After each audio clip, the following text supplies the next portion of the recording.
अखंडमंडलाकारं व्याप्तं येन चराचरं तत्पदं दर्शितं येन तस्मै श्रीगुरुवे नमः। अज्ञानान्धस्य लोकस्य ज्ञानाञ्जनशलाकया चक्षुरुन्मीलितं येन तस्मै श्रीगुरुवे नमः।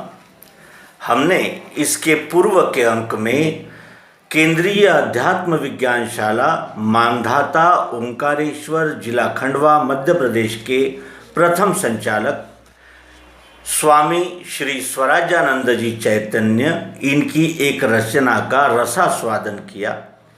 ये रचना कार्तिक वद्य 5 संवत 1986 दिनांक 21/11/1929 की है।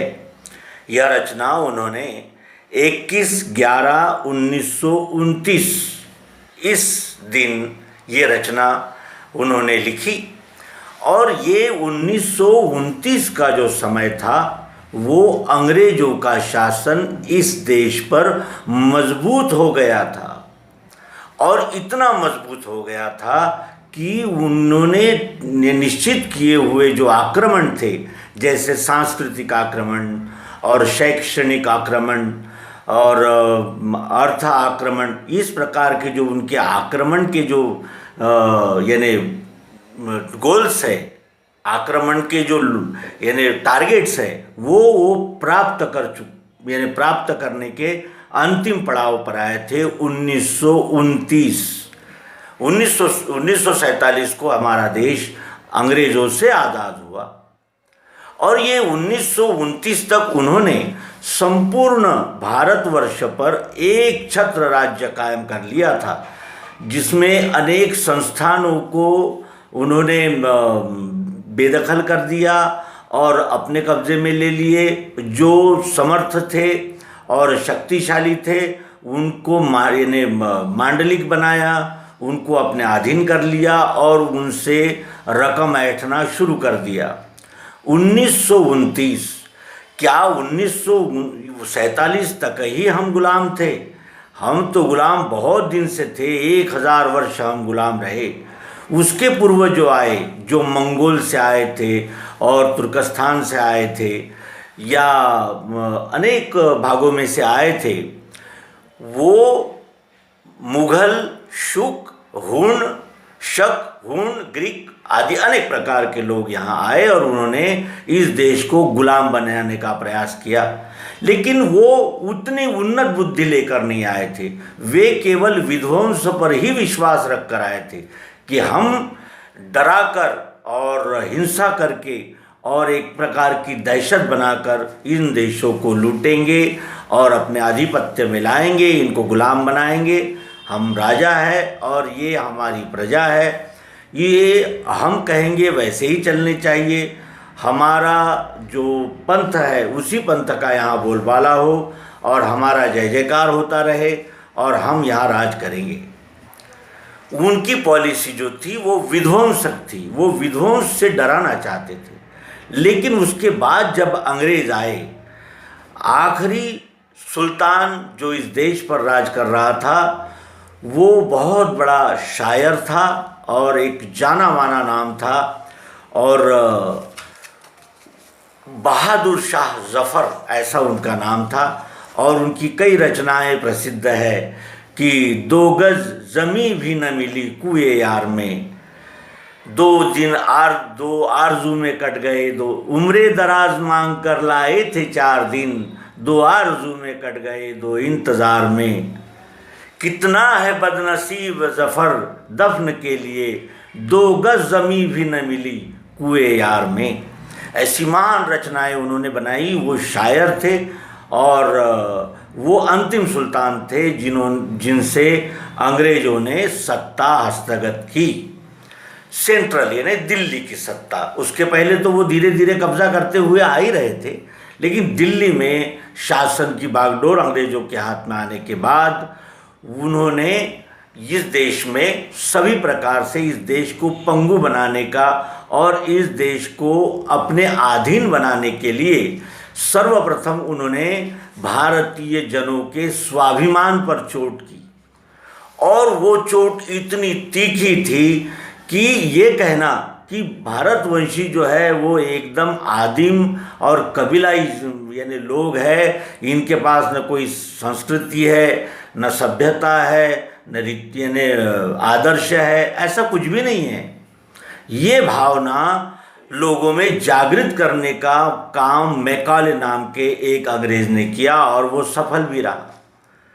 सर्वप्रथम तो उसने सती प्रथा और अस्पृश्यता और ये जो विभिन्न यानी जो आयाम थे, इनको पुनश्च जागृत किया, और उससे जनमानस में फूट डालकर जाति पातियाँ और विभिन्न प्रकार के वर्ग और विभिन्न प्रकार की उपजातियाँ, क्षेत्रवाद, भाषावाद, प्रांतवाद और फिर संप्रदायवाद, ये ऐसे अनेक प्रश्न उन्होंने निर्माण करके इस देश को सांस्कृतिक रूप से अपंग बनाया, और वो अपंग मानसिकता का ये भारतीय फिर अपने सत्व को, अपने पुरुषार्थ को और अपने पास जो उपलब्ध है वो वैश्विक अध्यात्म ज्ञान न वो पा सका, न किसी को दे सका।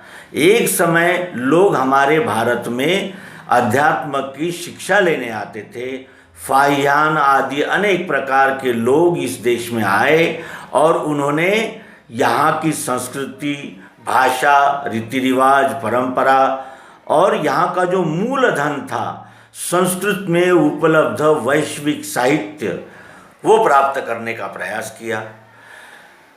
जो मुगल शासक आए तो उन्होंने तक्षशिला और आदि वैशाली आदि अनेक प्रकार के ग्रंथालयों को जलाकर यहाँ के जो चिंतन था यहाँ का, उसको नेस्तनाबूद कर दिया, और अंतिम कील अंग्रेजों ने ठोक दी, ये कहकर कि तुम स्थानीय लोग गंवार हो और मूर्ख हो और आदिम हो, देखो हम कितने यानी पाश्चात्य है, और हमारी भाषा ही विद्वत्ता का एक पैमाना कही जा सकती है। ऐसा संभ्रम इस जनमानस में फैलाकर उन्होंने अपनी जड़ें मजबूत की और हमें गुलाम बनाया।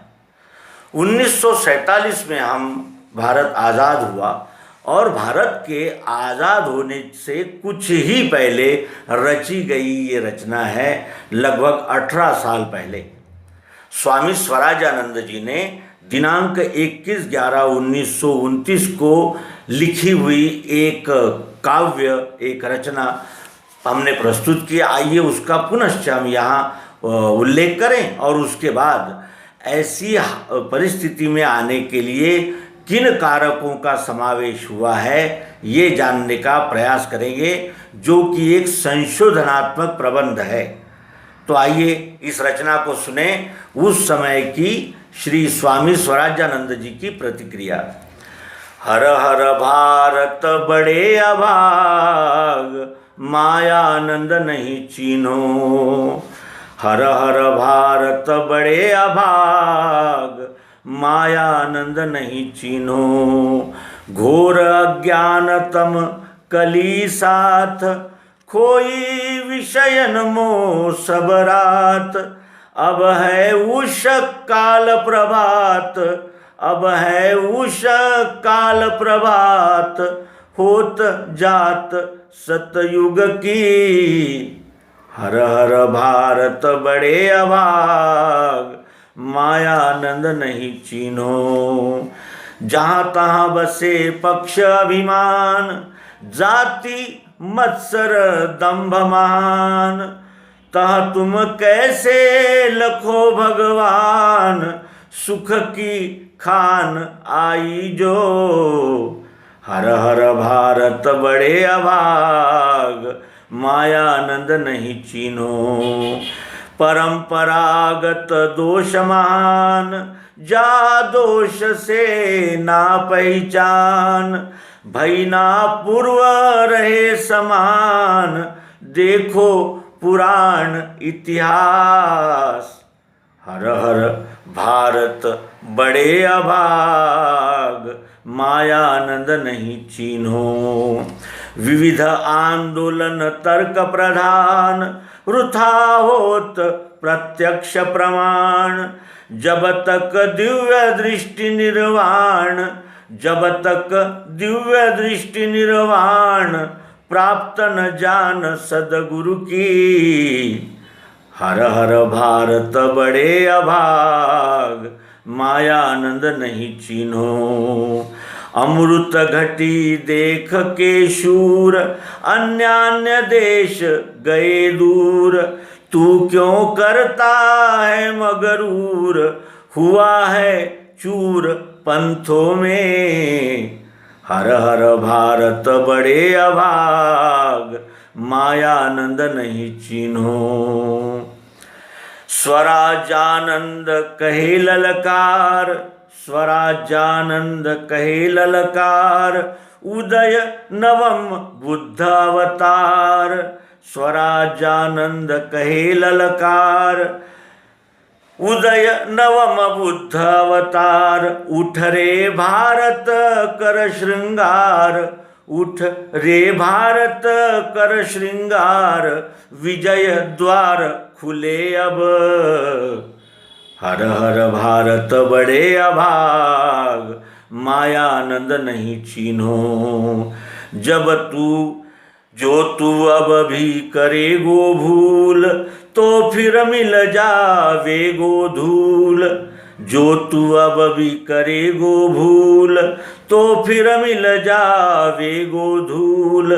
फिर कब मिलेंगे शार्दूल, फिर कब मिलेंगे शार्दूल। प्रभु ये मूल श्री दाता, हर हर भारत बड़े अभाग, मायानंद नहीं चीन्हो। हर हर भारत बड़े अभाग, मायानंद नहीं चीन्हो। मायानंद नहीं चीन्हो भारत, मायानंद नहीं चीन्हो। हर हर भारत बड़े अभाग, मायानंद नहीं चीन्हो।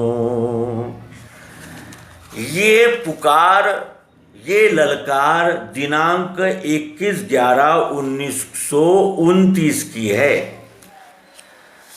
ऐसी दशा हमारे भारतवर्ष की हो गई और इसके लिए कई कारण प्रस्तुत है, कई कारण सभी दिशाओं में। सर्वांगीण ह्रास हो गया, सर्वांगीण ह्रास। ये जनता दलित थी, दीन दलित हो गई। मुगलों का शासन हम करे सो कायदा और विध्वंसक। अंग्रेजों का शासन बुद्धि को ही पलटा देने वाला, बुद्धि को ही यानी कंफ्यूज कर देने वाला, ऐसा उनका शासन, और वो स्थायी रूप से शासन करना चाहते थे। इसीलिए उन्होंने यहाँ के आध्यात्मिक, सांस्कृतिक और पारंपरिक मूल्यों पर ऐसे भीषण आघात किए कि जिनका दर्द और जिनकी ठसक आज भी ये सांप्रदायिकता, अन्याय, अत्याचार और इस प्रकार की एक आढ़्यता और उच्च वर्णीय, नीच वर्णीय, बुद्धिजीवी और सामान्य लोग, ऐसे विभिन्न प्रकार के टुकड़ों में, संघर्षों में दिख रहा है। भाषा, राज्य, प्रांत, क्षेत्रीयता आदि अनेक विभागों में उन्होंने जो इस भारत को खंड खंड किया वो दिख रहा है। पाकिस्तान, बांग्लादेश, अफगानिस्तान, नेपाल, सिलोन, श्रीलंका, ब्रह्मदेश, कंबोडिया, ये सब क्या हो गया।